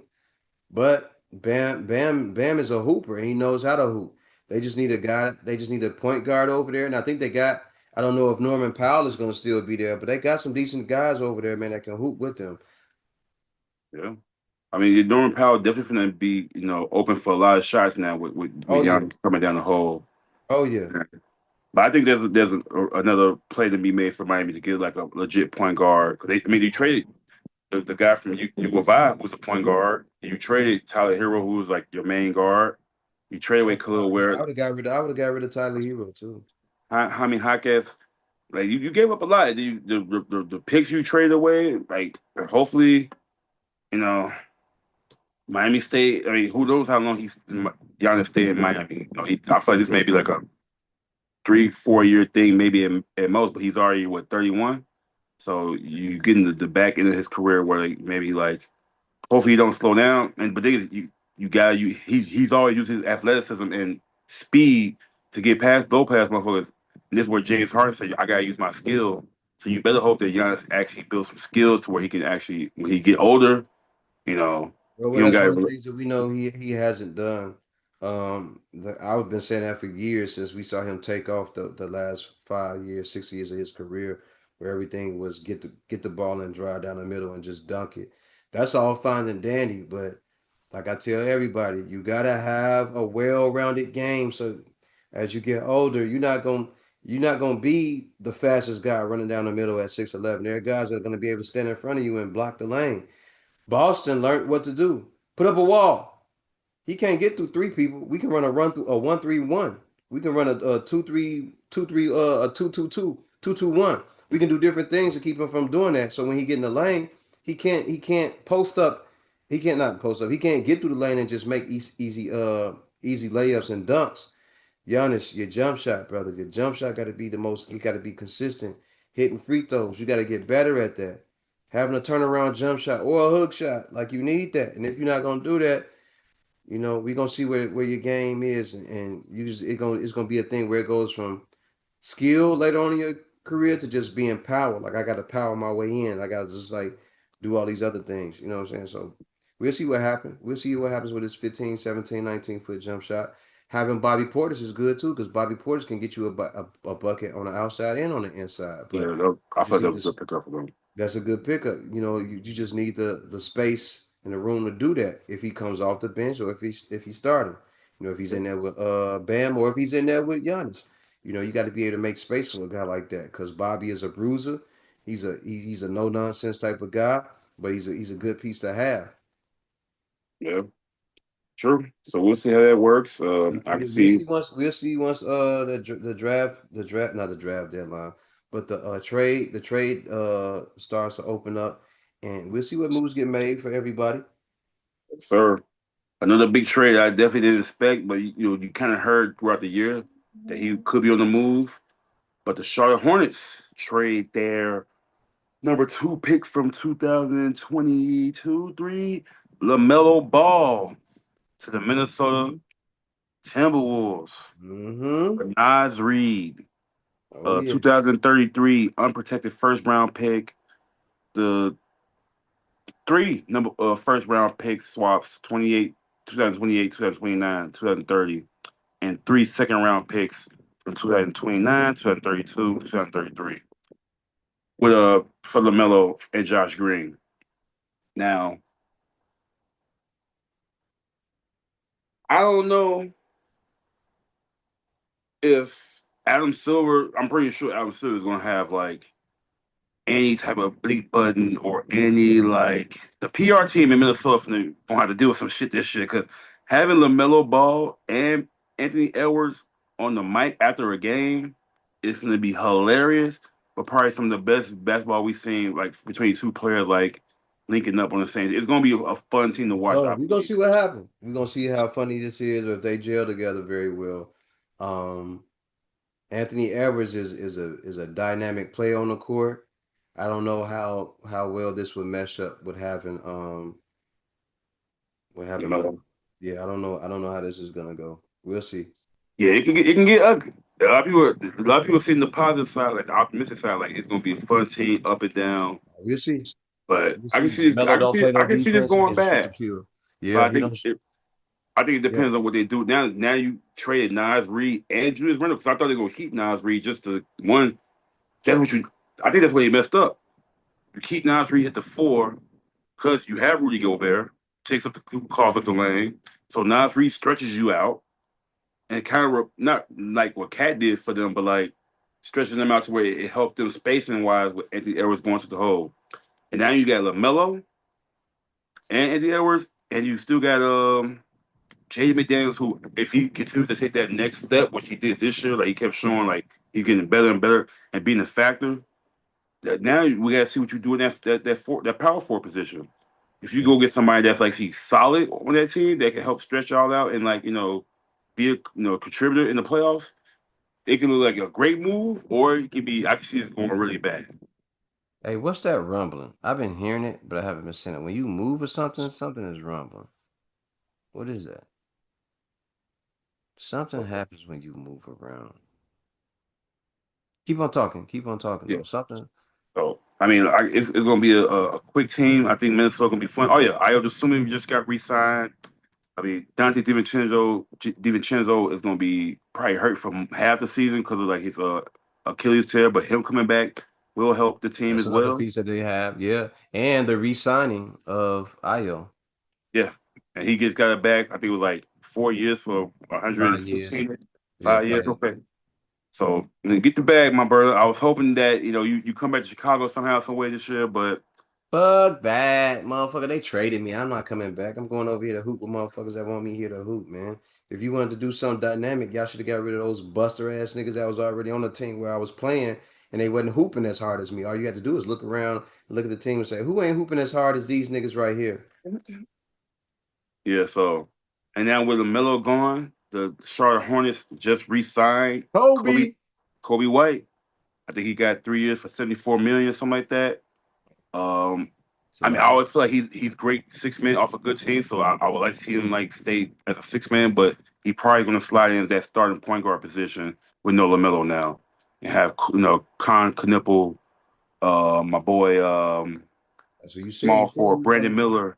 You said he was the man over there. You said he was gonna end up being one of those guys in Charlotte. Now it's taking place. That's what they Now want. it's about to be so.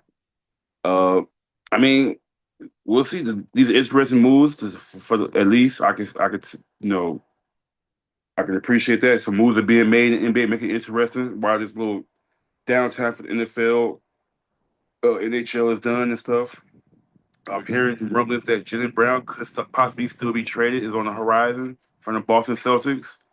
Especially after everything he said with the on his streams and stuff, how everything. And I've heard that before the Miami Heat got Giannis, that there was potential that Giannis could have went to Boston for Jalen Brown. So we'll see how that goes. If he feel you know, neglected, or like he felt he getting done bogus by, by the Celtics about trying to put him in trade, rumors. But it's always been like that with him and Jaden Tatum. They were saying they should have been traded him before they won their first championship. So very interesting. Very interesting. That's it on the NBA side. Great draft. One of the most anticipated ones in the last few years. I think there's actually be a good one where a lot of people will make impact right away or eventually down the line. Um, on some other news, Terrion Arnold, cornerback from the Detroit Lions. This is where we got, like, man, as a black man, just we gotta do better, man. Gotta do better. He's facing kidnapping and robbery charges for something that happened on in February 4th or 5th, something like that.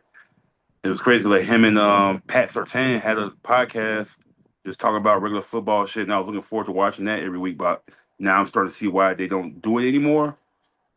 Terry, like I said, facing kidnapping and robbery charges.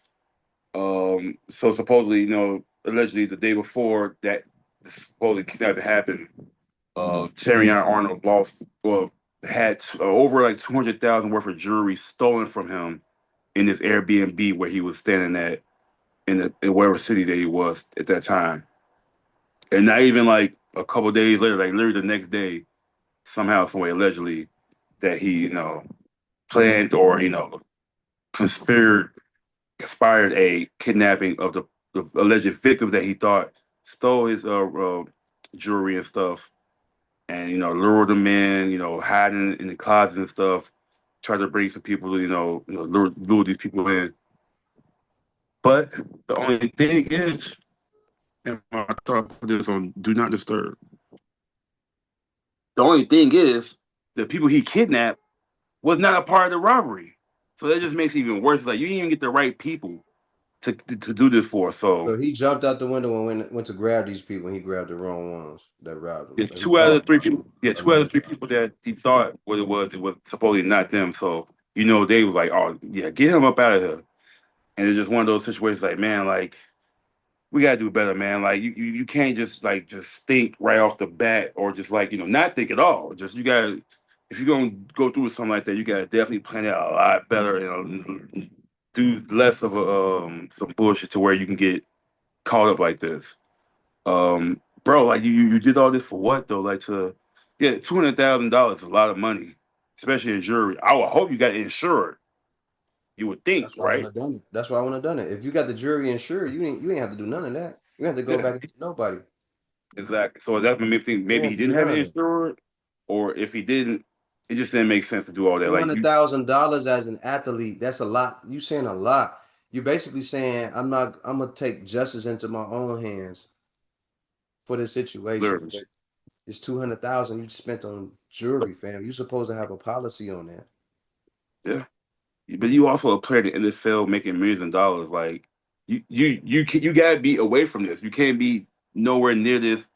There's the other thing. Who are you hanging around that you feel comfortable in this I'm, environment and then they rob you?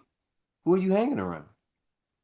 I'm glad you said that because he actually said it in one of the episodes with the podcast with Pastor Change that he said all he be around is YNs, which is not going to be good in court.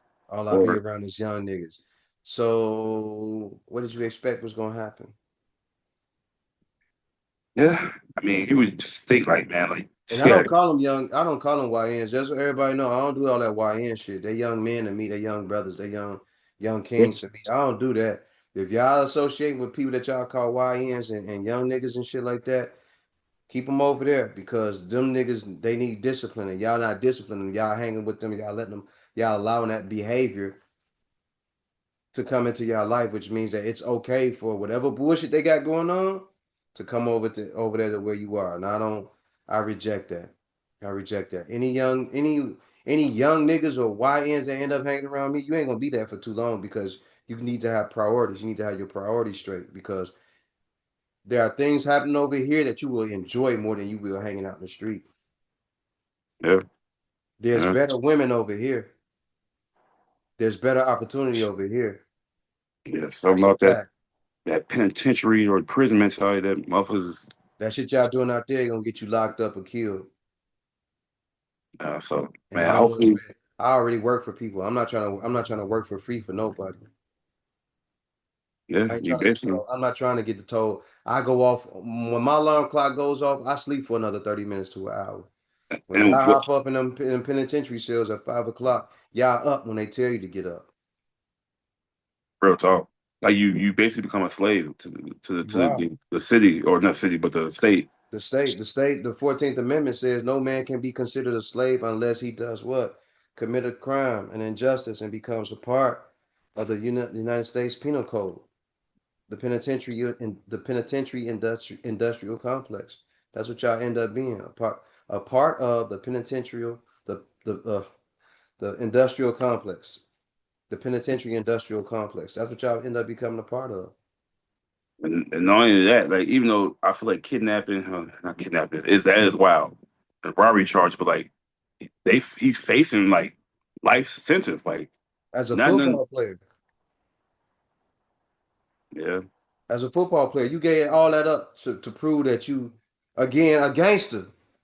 Y'all ain't gangsters, man. Y'all not like that. Ain't you get paid millions of dollars to play a game. Why are you even associating with that? If them not your cousins or people that you can tell, yo, watch my jewelry, hold this for me while I go do this real quick. If yeah. you can't hand your shit over to niggas like that, then you shouldn't even be around them. And us as a culture just need to stop, get away from that jury shit. Like that's just not. It's That's a slave shit too. liability. It's Wearing jewelry, man, that ain't nothing but some slave shit too. Them diamonds don't mean nothing to a motherfucker unless you trying to make sure that you got something to pawn off just so you can get back on, man. all you need is a nice That jewelry don't watch. mean nothing, man. That jewelry ain't shit. All That's you just need is nothing. as a man is a nice watch. If you earring guy, get you a couple earrings, but like all these chains and That stuff shit that right. you gotta put on time and keep adding on and keep cleaning and getting it short. Nah, it's one or two cool. But if you got $20,000 worth of jewelry, then your priority is not probably at its best right now. That shit whack, man. A bunch of jewelry, man. That shit whack. You don't need that. You don't need that, man. You need some investments. You need something solid. You need something where you can divest. You need things that will accrue while you playing that game. Yeah, While you sitting at home for a week or two and you injured, you can go and look at your portfolio and go, all right, this earned 13,000 this week. This earned 1,200 this week. This earned 1,200 this day. You need to be worried about that. That jury does not appreciate, man. uh, Unless you go out and buy an Audemars or Audemars Piaget or a Patek Philippe, if you ain't buying nothing like that that actually has value to it because of the conography of the watch and the pieces and how it's made, everything that's made on the watch, If you just buying regular ass jewelry with diamonds in it, and it probably ain't even real. A lot of that shit got moissanite and Cuban zirconia in it. That shit don't appreciate in value, man. Get off Yeah, that shit. That shit don't have nothing. Growing up, everybody we all want to be fly. But when y'all listening to the rappers, y'all forgetting them niggas been man. That shit is a part of the game that they play, man. Being a football player ain't got nothing to do with being a thug or spending $200,000 on jewelry. It ain't got nothing to do with that. yeah. So yeah, man. Hopefully, he can get it. I don't know. It's Man, tough. give me the money. If y'all gonna start throwing away money like that to these young niggas that y'all be around, man, give me the money. Give me 50 grand. Give me 50 grand. If y'all gonna start doing shit like that, where y'all just gonna be throwing away money to motherfuckers, man, give me and keep the money. Give us the motherfucking money. If y'all just gonna go out here and blow money on jury and shit, if y'all gonna spend $200,000 on jury, y'all gonna be around motherfuckers that y'all gonna lose it. It's a potential chance that they gonna take the shit from y'all. Give the money to me and him. Let us split it. We can go do some shit with this podcast and better our lives. If Yeah, y'all gonna be doing that, just get the money to us. We'll make proper use of that shit. I'll go buy some property. He'll go buy some property. We'll go buy a studio to do this shit out of right here. You know yeah, what I'm saying? We'll set up some shit with a big ass Chicago flag behind us and post up, and we'll invite you in nonstop whenever you want to drop in. We are forever indebted to you for doing that shit for us. So you got our loyalty until you start treating us like shit. yeah. But if you gonna do that, man, just give me the money. Y'all out here blowing money like that. Give me the money. Shit, I'll make good use of Give it. the money. Pass the plate around outside. Hell yeah. We But won't yeah, rock you at all. But come to Chicago with that bullshit talking about somebody posted in Chicago anywhere these niggas say they is. Be careful. yeah, we gotta do better. But we'll see how that goes. We'll Yep. keep posting on that shit. Last tidbits: Sox, Cubs. Get your shit off. Get your shit off on it. Yeah. Sox 42 hmm wins, 38 losses. Still number one in the AL Central. One game ahead against Cleveland Indians. We actually beat the Cleveland Indians 2 games out of the 3 series. So good series win after we got swept by the Detroit Lions. Before that, but also last night, the White Sox played the Kansas City Royals hmm and put belt to ass 22-1. 21 I could have 20. scored last night, man. Man, but that's the first time since the most scores we had since 1970, which is hmm crazy. Well, actually, was it 1970 or 1990 or some shit? But big win. I was saying, man, save something for tomorrow because we still got a game today. But this team that people think that the White Sox gonna, because they're young, they're gonna fold. They keep playing, they keep winning without our best hitter, Munetaki, until he gets back. But we did get Kyle Till, our starting catcher, back. So it's taking him a few games to get going, to get him used to the game of the play, gameplay and all that stuff, get used to swinging, against top tier pitching. But he did have a home run last night. So maybe that's slowly he's starting to get his, groove back. Like I said, Murataki is on the way back. Probably give it a couple more weeks from his hamstring strain. But this White Sox team, one of the funnest teams in the league right now, one of the best teams right now as far as offensively. Have one of the if we get Murataki back, if everybody stay healthy with Cal Tilley and all that, we can have one of the best offenses in the league, which we already do. We have a top five offense, but it could be locked in like great World Series offense if we can get some pitching behind that at the trade deadline, which I don't want to give up too many of my prospects that we already just got our farm system back right. So if hmm we can find like a low costing, low risk, high reward kind of pitcher to help out the bullpen and starting lineup, this could be a playoff team by the end of the year. We got a couple weeks until the All Star game and the trade deadline, so we hmm shall see about that. Cubs 44 wins, 38 losses. Was struggling not too long ago, but starting to pick it up recently. Pete Carl Armstrong hit for a cycle a couple weeks ago.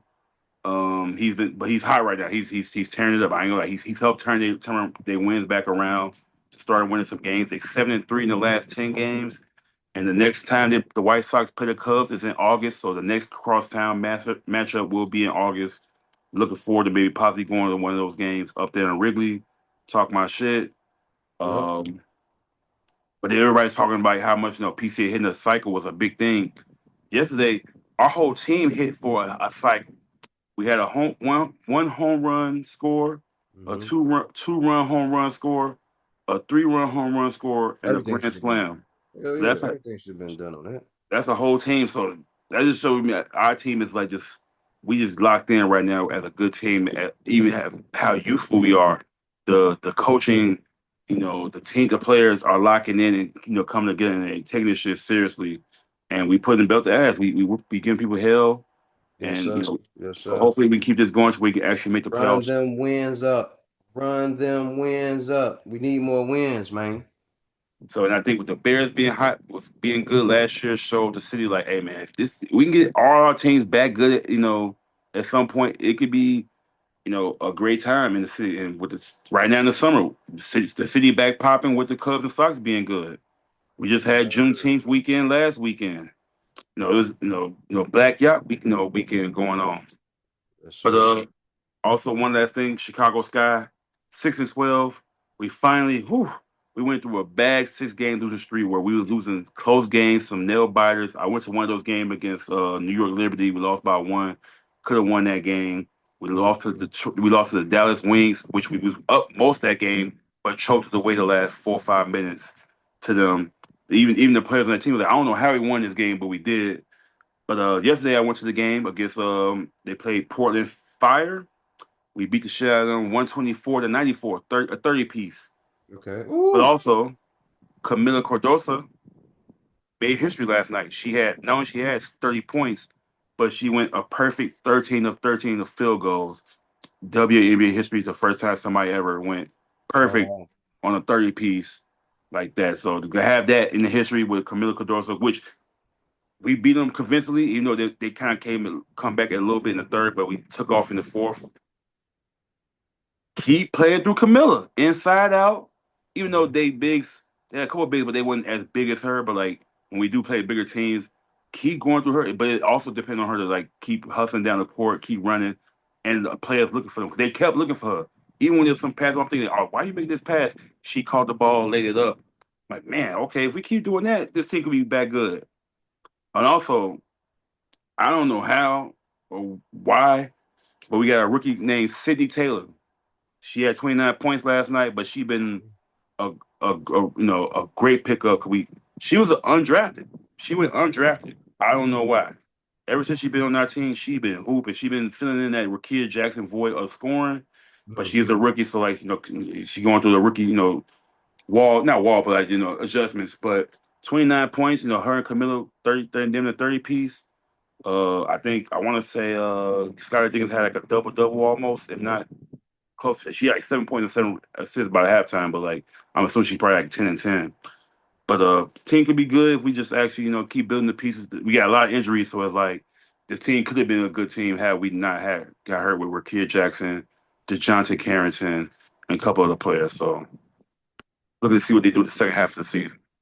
Big facts. Anything anything on your end? I'm on 10% on my phone, so I'm ready to, we can wrap this up if you want. But You Angel said Reese is what? You on thriving in 10% Atlanta on though. your phone? You on 10% on your phone? Yeah.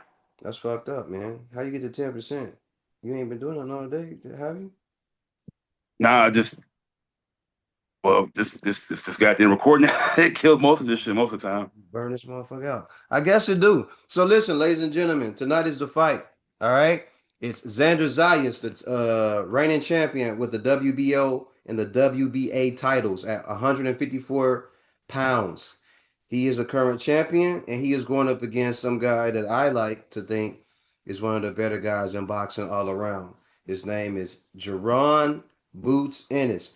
The undercard or the preliminary card is junior featherweight bout Dennis Thompson versus Edwin Rodriguez. Junior bantamweight bout Juanma Lopez de Jesus versus Alberto Motos. Welterweight bout Quincy Williams versus Jerome Baxter. And then when we get to the main card, it will be junior welterweight bout of Emiliano Vargas versus Bryce Mills. That is the son of El Ferroz, Fernando Vargas. The middleweight bout will be Jahai Tucker versus Yuri Cedeno. And then a light heavyweight bout will be Ben Whitaker from the UK versus Richard Rivera. So that will be on the main card. In the main event, like I said, will be up for the WBA and the WBO World Junior Middleweight title. That will be Xander Zayas versus Jerron Boots Ennis. I got Jerron Boots Ennis by knockout before the 10th or 11th round. Uh, if Xander Zayas wins this fight, it would be because he is able to box and punch without taking critical damage. I don't see that happen because I think Boots is the more well-rounded fighter. The only thing about this is, can Xander Zayas frustrate, irritate, and annoy Boots enough to get him off his game completely throughout the fight, where Xander is able to take control of that. And I don't think there's any point in it where he'll be able to do that. I think Boots' engine is revved and ready to go, and this is the point of his career at 29 years old where he wants to take over the 154 division and boxing and be a mainstay in the flagship for the 154 division and just for boxing and for American boxing period. We have champions here, but we don't have anybody that's exciting besides Tank, who seems to get himself caught up in altercations where he ends up going to jail. So this is one of the guys who is athletic, gifted, agile, and he's very good at whatever you want him to do, whether it's boxing or banging. He can do it all. He has a full toolbox, which is something I don't think that Xander has. So it'll just be all about the discipline of Jerron Boots Ennis tonight in this fight, and can he use that to outwork and outskill and outwill Xander Zayas, who does a decent job, but he's 23 years old. Even though he is a young champion, I just think this is a fight where he will be going up against a guy who has more in his skill set and toolbox than Xander is used to facing. And all this talk about being a bigger fighter won't matter tonight because Jerome would just prove that you're not just that big, but you're slower than I am, and you will be there to be hit all night. And I'm gonna capitalize on that and take advantage of that. So all this talk about Jerome getting hit is because usually maybe he loses focus during the course of the fight, or maybe he's not worried about the guy hitting him. Maybe that he's not affected by the punch that much. So this would be one of those fights where the main event, the last fight on the card will be um exciting to me, and I will be at home watching that. I will be posted up at the crib unless Keith tell me to come out, and I just have to put it up on my phone. But I will be watching that mofo tonight as it takes place. So that's all I got on a boxing tip. Um, Today's my mother's birthday. Happy birthday to my mother. Love you. God bless you. May you rest in peace. May you rest well. You are forever missed and will always be missed. See you next time. Anything else, brother? Good. Hopefully, maybe this episode dedicated to her. How about that? As I said, say that in her honor. Hopefully, we represented her real well. Miss. We did a terrible job. We did a very She probably was like, yeah, y'all could have did better, He's like, my boy. y'all ass. What y'all say, ass? Y'all Cheeks. ass. Yeah, y'all cheeks. Yeah, y'all cheeks. Cause my mother, I ain't gonna even get off into that. But my mother was a Oh yeah. nice curvy woman, so she was like, y'all are cheeks. You know what I'm saying? Cheeks. No, she wouldn't say no shit like that. Oh She would yeah. just look at me. She would tell you that you did a good job, but she would say you can do way better than him as a co-host because he is terrible. That's what she would say though. She was, it's a motivation thing to me because Yeah. but Sure. No, I think yeah, of what course, you doing? that's what mothers do. But Yeah. with that said, we done. Remember the mission statement when you striving for greatness. God never puts you in the driver's seat if it's taken. Ladies and gentlemen, this has been another episode of Sports Punch on Full Profits Podcast. This is your host, Keith Tootall. I am the other co-host, Brother O. We are done for the day, man. Y'all enjoy y'all day. Make sure y'all check out the fights if y'all can. It should be a very good night, an exciting night of boxing, especially in that main card event. You all are gonna love that. Those are some good fights. With that said, we're gonna get up out of here and go do some cocaine and mess with some strippers and some whores. That's it for us. Y'all take it easy. Y'all be safe out there in the world. Anything else you need to say before we get out of No, I'm down with the cocaine and horse part. So let's get up out of here. here?